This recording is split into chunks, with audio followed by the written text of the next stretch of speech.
ഞങ്ങൾ കർത്താവിനെ സ്തുതിക്കുന്നു. കൃപയാൽ ഞങ്ങൾക്ക് വീണ്ടും കർത്താവിൻ്റെ പാദപീഠത്തിങ്കൽ കർത്താവിനെ ആരാധിപ്പാൻ കൂടി വരുവാൻ ഇടയായി തീർന്നല്ലോ. കർത്താവെ, ഞങ്ങൾക്ക് കർത്താവ് നൽകി തന്ന സങ്കീർത്തനത്തിനായി സ്തോത്രം. കർത്താവെ, സകലത്തിലും കർത്താവിൻ്റെ നാം മുഖത്ത് കൊടുക്കുവാറ് കർത്താവ് പ്രവർത്തിക്കുമാറാകണം. ഞങ്ങൾക്ക് വേണ്ട ആത്മീയമായ ദൂതുകളും ആലോചനകളും ആത്മശക്തിയും നൽകി തരുമാറാകണമേ. എല്ലാവരെയും ഒരിക്കൽ കൂടി താഴ്ത്തിയടിച്ച് പ്രാർത്ഥിക്കുന്നു. അനുഗ്രഹിക്കണമേ പിതാവേ, യേശുവിന്റെ നാമത്തിൽ തന്നെ നമുക്കിരിക്കാം. ക്രിസ്തു യേശുവിൻ്റെ അതിപരിശുദ്ധ നാമത്തിന് മഹത്വം ഉണ്ടാകുമാറാകട്ടെ. ഇന്ന് ആരാധനയ്ക്കായി സംബന്ധിക്കുന്ന എല്ലാവർക്കും വേഗം വരുന്നവനായ ക്രിസ്തു യേശുവിൻ്റെ ധന്യമായ നാമത്തിൽ സ്നേഹവന്ദനത്തെ അറിയിക്കുകയാണ്. നാം വീണ്ടും കർത്താവിൽ ആശ വെച്ച് കർത്താവിൻ്റെ അടുക്കിലേക്ക് കടന്നു വന്നു. കർത്താവിന് കരുണ തോന്നും, കർത്താവിന് ദയ തോന്നും, നമ്മുടെ ആരാധനയിൽ ദൈവം പ്രസാദിക്കും എന്നുള്ളത് നമ്മുടെ ആശയാണ്.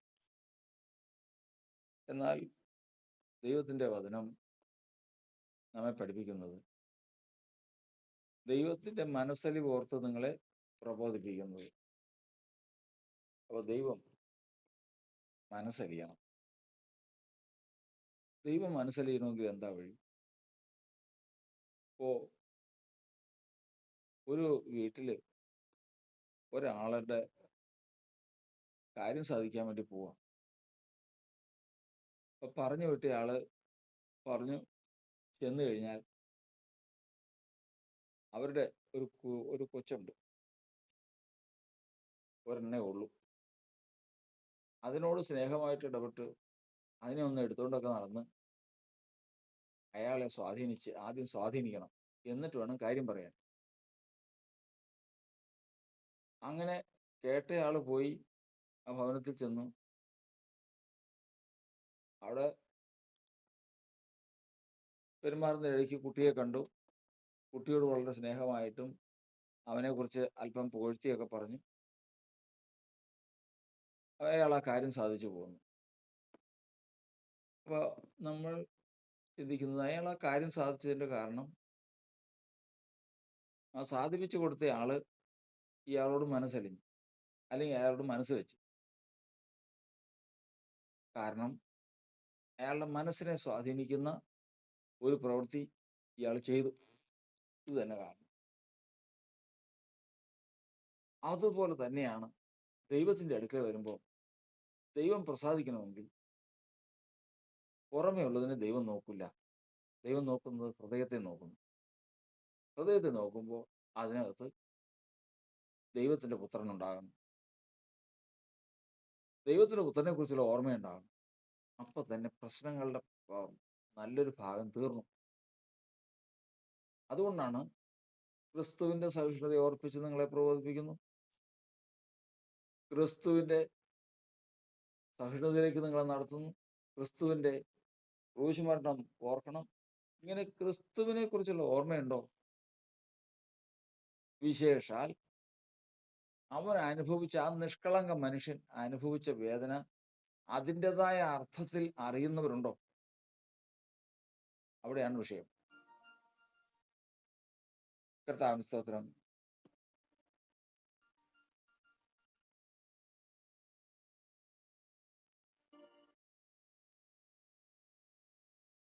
അവിടെയാണ് അതിന്റെ വിഷയം. ലോകത്തിൽ എത്രമാത്രം ഉപദേശം, ഈ ഉപദേശത്തിന്റെ വഞ്ചന മനുഷ്യൻ ഗ്രഹിക്കുന്നില്ല. കാരണം യേശുക്രിസ്തു ആര് എന്നുള്ള ചോദ്യത്തിന് എഴുന്നേറ്റ് നിന്ന് ധൈര്യത്തോടു കൂടി എന്തോ കാര്യം ചെയ്യുന്നു എന്ന് പറഞ്ഞ പോലെ യേശുക്രിസ്തു ഏകസത്യ ദൈവമാണ്.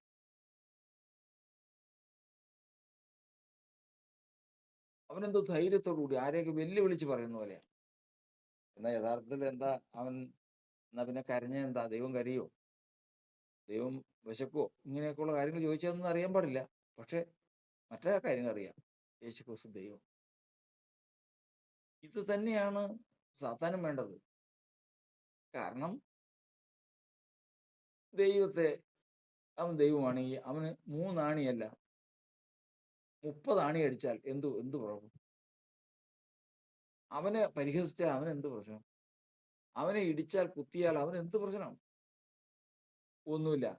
അതായത് അവന്റെ ത്യാഗത്തെ ഇല്ലാതാക്കുന്ന, അവന്റെ വേദന, ആ നിഷ്കളങ്കനായ ഒരു മനുഷ്യനെ, അവന്റെ നിഷ്കളങ്കതയ്ക്ക് ഒരു വിലയും ഇല്ലാതാക്കുന്ന ഒരു ഉപദേശം.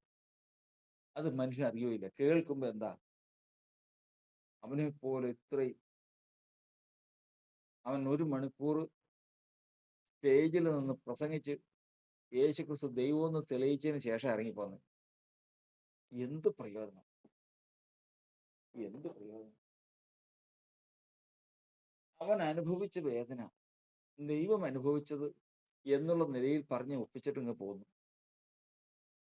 എന്നാൽ നമ്മളൊരു ശിശുവിന്റെ, ഒരു കുഞ്ഞിന്റെ മുഖത്തേക്ക് നോക്കുമ്പോൾ അവനെ ഒന്ന് വഴക്ക് പറഞ്ഞാൽ കുറച്ചു നേരത്തേക്ക് നമുക്ക് ഭാരമാണ്. അത് വിശേഷാൽ സ്വന്തം കുഞ്ഞുങ്ങളാകുമ്പോഴത്തേക്കും സഹിക്കാൻ പറ്റില്ല. അത്രമാത്രം ആ കുഞ്ഞിന്റെ നിഷ്കളങ്കതയെ നമ്മൾ ബഹുമാനിക്കുന്നു. നമ്മുടെ വീക്ക്നെസ് ആണത്. അങ്ങനെയെങ്കിൽ ആ കുഞ്ഞിൽ പോലും കളങ്കമുണ്ട്. അശേഷം കളങ്കമില്ലാത്ത ഒരു നിഷ്കളങ്കനായ മനുഷ്യൻ, ആ മനുഷ്യനെ ഗ്രഹിക്കുന്നതാര്? ആ മനുഷ്യനെ പഠിച്ചതാര്? ഹൃദയത്തിലേക്ക് ദൈവം നോക്കുമ്പോൾ ഹൃദയത്തിൽ ക്രിസ്തു ദൈവമാണ്, യേശു ക്രിസ്തു ദൈവമാണ്. വിട്ടുകൊടുക്കില്ല എന്തെല്ലാം പറഞ്ഞാൽ. അപ്പൊ അതെന്താ അങ്ങനെയെന്ന് ചോദിച്ചു കഴിഞ്ഞാൽ, അപ്പൊ മറിയ പ്രസവിച്ചു ദൈവത്തെയാണെന്ന് ചോദിച്ചു കഴിഞ്ഞാൽ അതിനൊരു തട്ടായിപ്പ് പറയും. അതൊന്നും അറിയില്ല. യേശുക്രിസ്തു ദൈവമാണ്. അവരുടെ ഹൃദയത്തിലേക്ക് നോക്കി യേശുക്രിസ്തു ദൈവമാണ്. അപ്പോ ഈ വേദന മുഴുവൻ അനുഭവിച്ചത് ദൈവമാണ്.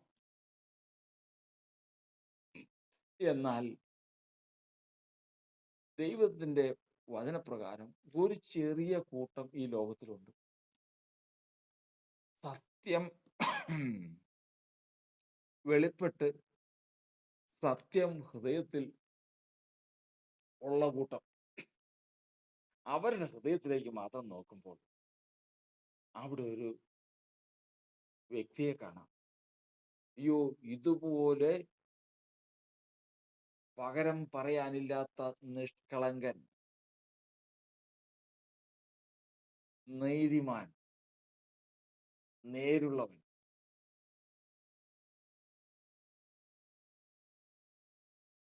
അതുപോലെ അത്രയും നേരുള്ളവനും നിഷ്കളങ്കനും ആയ ഒരു മനുഷ്യൻ.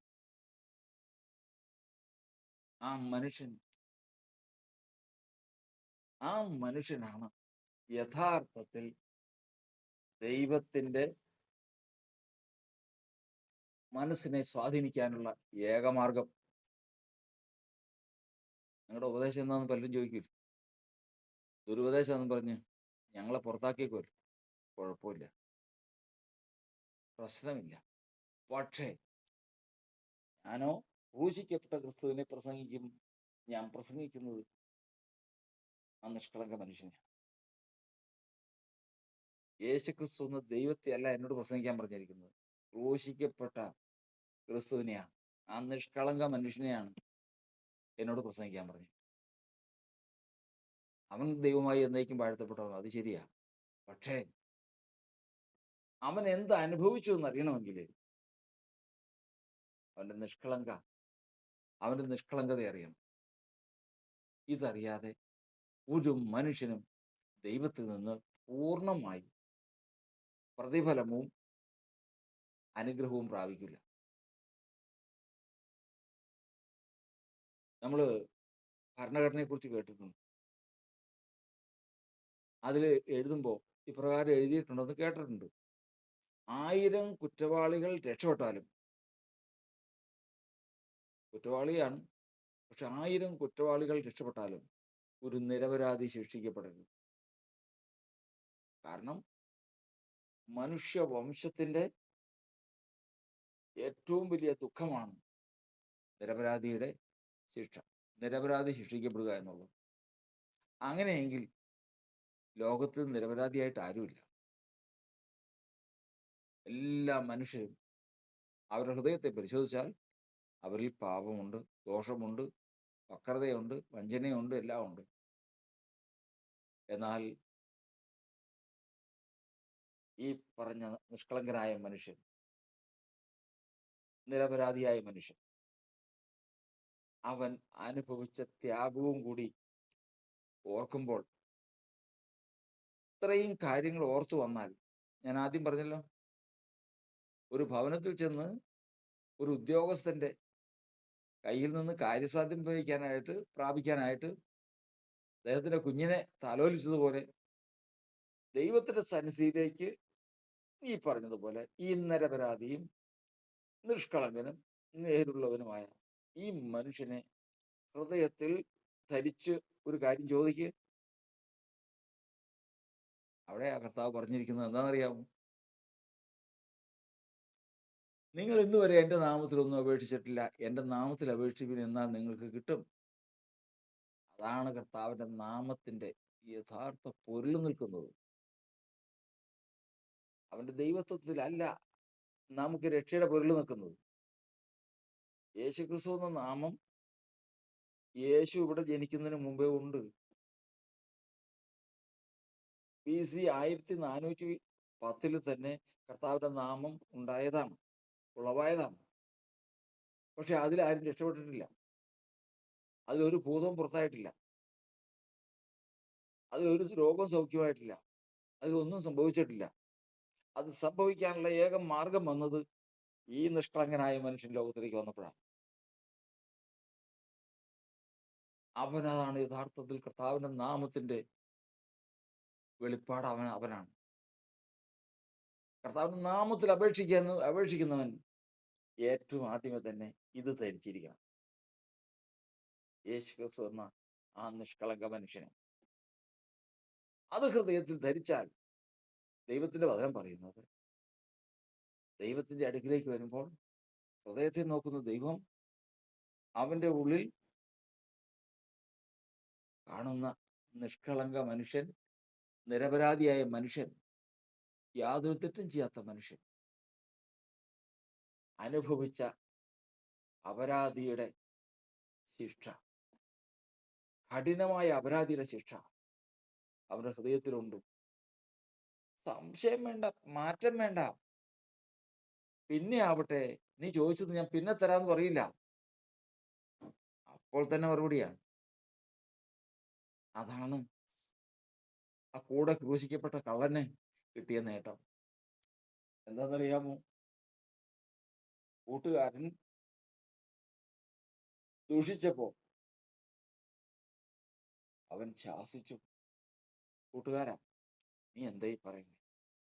നമ്മൾ ഒരുമിച്ച് കൊള്ളയടിക്കാൻ നടന്നു, അക്രമത്തിന് നടന്നു, മോഷണത്തിന് നടന്നു, ദുഷ്ടതയ്ക്ക് നടന്നു. അതിന് തക്കതായ ശിക്ഷ നമുക്ക് കിട്ടി. നമ്മളോട് കിടന്ന് മരിക്കുക. ഇനി സമയങ്ങളേ ഉള്ളൂ, നിമിഷങ്ങളേ ഉള്ളൂ നമ്മൾ മരിക്കാനായി. അവനോ, നീ നോക്ക്, ദോഷമായിട്ടുള്ളതൊന്നും ചെയ്തിട്ടില്ല. സമശിക്ഷാവധി അവന് കിട്ടി. ഇപ്പോഴും നീ ദൈവത്തെ ഭയപ്പെടുന്നില്ലേ? ഇത് ഭയപ്പെടാനുള്ള സമയമാണ്. യഥാർത്ഥത്തിൽ വചനം വായിക്കണം. എങ്ങനെ? ദൈവത്തെ ഭയപ്പെടുന്നവൻ ആരെന്നുള്ള ചോദ്യത്തിന് ഉത്തരമാണ്. ആര്? അവന്റെ നിരപരാധിത്വത അറിയുന്നവൻ, അവന്റെ നിഷ്കളങ്കതയും നേരിടും അറിയുന്നവൻ,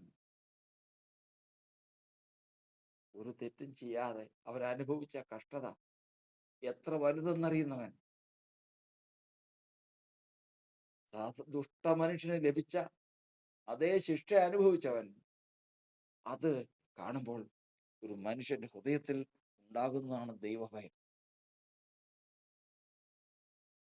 അല്ലാതെ ദൈവം ഒരാളെ ശിക്ഷിച്ച് തീയിറങ്ങി നശിപ്പിക്കുന്നതോ ഭൂകമ്പമുണ്ടാക്കി നശിപ്പിക്കുന്നതോ ഓർത്തിട്ടല്ല.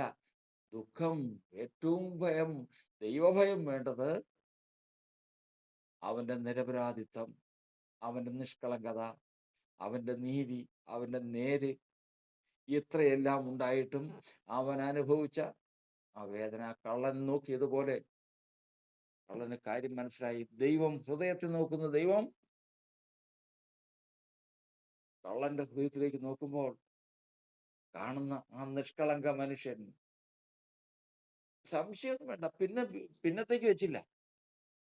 അപ്പോൾ തന്നെ മനസ്സലിഞ്ഞു. ആരെയാന്നറിയോ? ആരെ? ഈ പ്രപഞ്ചത്തിന്റെ ഉടയവന്റെ മനസ്സലിഞ്ഞു. ഇനി അപ്പുറത്തേക്കൊന്നും പോകാനില്ല. ഇനി അപ്പുറത്തേക്കൊന്നും പറയാനില്ല. ഹാബേല് വരാനിരിക്കുന്ന മശിഹായുടെ യാഗത്തെ കണ്ട് യാഗം കഴിച്ചു. അവന്റെ ഹൃദയത്തിൽ ഒരു സങ്കല്പമാണ്.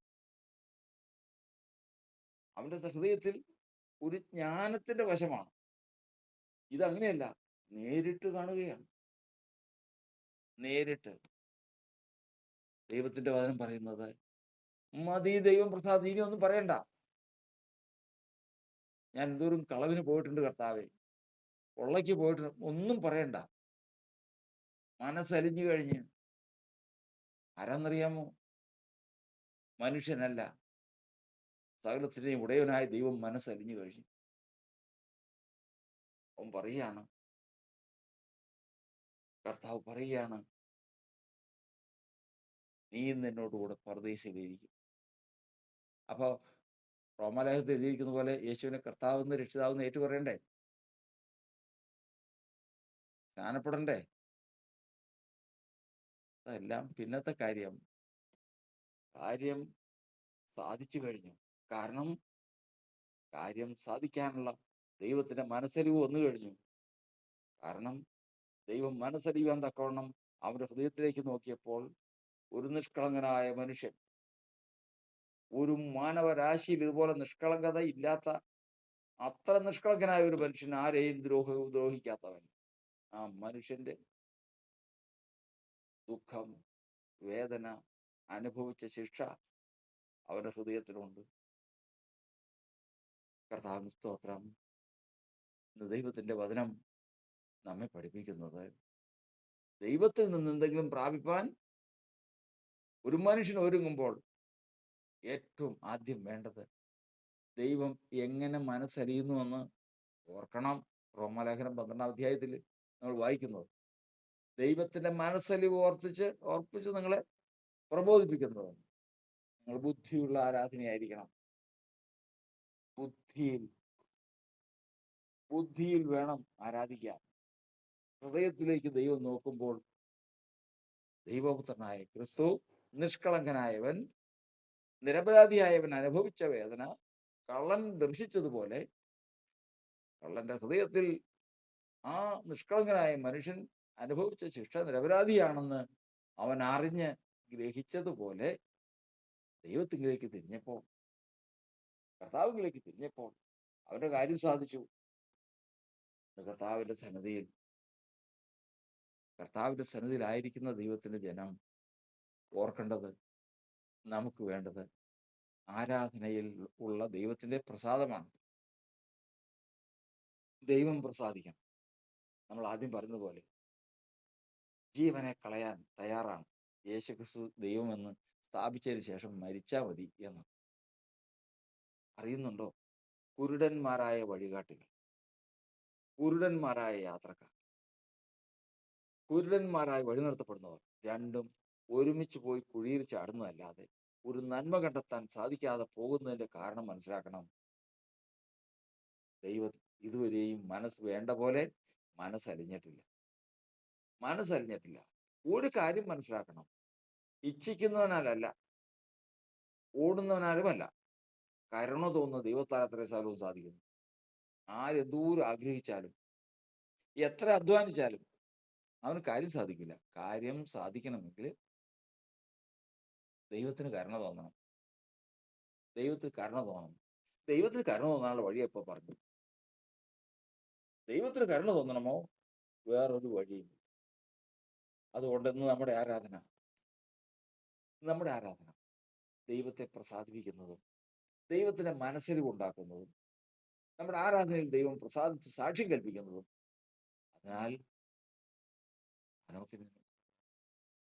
അതിനാൽ ഹാബേലിനെ പോലെ ദൈവത്തിൽ നിന്ന് പ്രാപിച്ച നീതിയാൽ നമ്മുടെ പ്രാണൻ സംസാരിക്കുന്നതുമായ ഒരു ആരാധനയായി ഇന്നത്തെ ആരാധന പരിണമിപ്പാൻ ദൈവത്തിന്റെ ആത്മാവ് നമ്മെ സഹായിക്കുമാറ്. ദൈവമേ, കർത്താവെ, കർത്താവ് ഞങ്ങൾക്ക് നൽകി തന്ന ഈ വചനത്തിനായി സ്തോത്രം. കർത്താവെ, ഞങ്ങൾ പലപ്പോഴും കർത്താവിൻ്റെ മനസ്സിലിവ് പ്രാപിപ്പാൻ സാധിക്കാതെ വണ്ണം ഹൃദയത്തെ കർത്താവിൻ്റെ സന്നിധിയിൽ സ്ഥിരമാക്കാതെ, ദൈവത്തെക്കുറിച്ചുള്ള മനോബോധമില്ലാതെ, യേശു അനുഭവിച്ച വേദന, കഷ്ടത, യേശുവിൻ്റെ നിഷ്കളങ്കത ഇതൊന്നും ഗ്രഹിക്കാതെ വണ്ണം ഞങ്ങൾ കാലങ്ങൾ കഴിച്ചു, ആരാധിച്ചു. എന്നാൽ ഇന്ന് കർത്താവിൻ്റെ കാൽവരിയെ ഞങ്ങൾ ധ്യാനിക്കട്ടെ. കർത്താവേ, യേശുവേ, കർത്താവ് അനുഭവിച്ച വേദനയുടെ ആഴം ഇന്നും ഞങ്ങൾക്ക് മനസ്സിലായിട്ടില്ല. ആ നിഷ്കളങ്ക മനുഷ്യനായിരുന്നു ഇന്നും ഞങ്ങൾക്ക് മനസ്സിലായിട്ടില്ല. വെളിപ്പെടുത്തി തരണമേ, വെളിപ്പെടുത്തി തരണമേ. കർത്താവിൻ്റെ നാമം എന്താകുന്നുവെന്ന് ഇന്നും ഞങ്ങൾക്ക് വെളിപ്പെട്ടിട്ടില്ല. ദൈവമേ, കർത്താവിൻ്റെ ശിഷ്യന്മാരോട് കർത്താവ് പറഞ്ഞു, നീ എനിക്ക് തന്നിട്ടുള്ളവർക്ക് ഞാൻ നിന്റെ നാമം വെളിപ്പെടുത്തിയിരിക്കുന്നു, ഇനിയും വെളിപ്പെടുത്തുമെന്ന് പറഞ്ഞു. കർത്താവെ, കർത്താവിൻ്റെ നാമം പൂർണ്ണമായി വെളിപ്പെട്ടവരാരുമില്ല. അത് കർത്താവിന് മാത്രമേ അറിയാവൂ. ദൈവമേ, ഞങ്ങൾക്ക് കർത്താവിൻ്റെ നാമത്തെ പൂർണ്ണമായിട്ട് വെളിപ്പെടുത്തി തരണം. ദൈവത്തിൻ്റെ മനസ്സറിവ് ഞങ്ങൾ പ്രാപിക്കട്ടെ. കർത്താവ്, ഞങ്ങൾ ദൈവത്താൽ പ്രസാദിക്കപ്പെട്ടവരായി, ഞങ്ങൾ ദൈവത്താൽ അനുഗ്രഹിക്കപ്പെട്ടവരായി, ഞങ്ങൾ ദൈവത്താൽ താങ്ങപ്പെട്ടവരായി എഴുന്നേൽക്കാൻ കൃപ തരുമാറാകട്ടെ. മഹത്വം കൂടാകട്ടെ. യേശുവിൻ്റെ നാമത്തിൽ തന്നെ. പാപത്താൽ എന്നിൽ വന്ന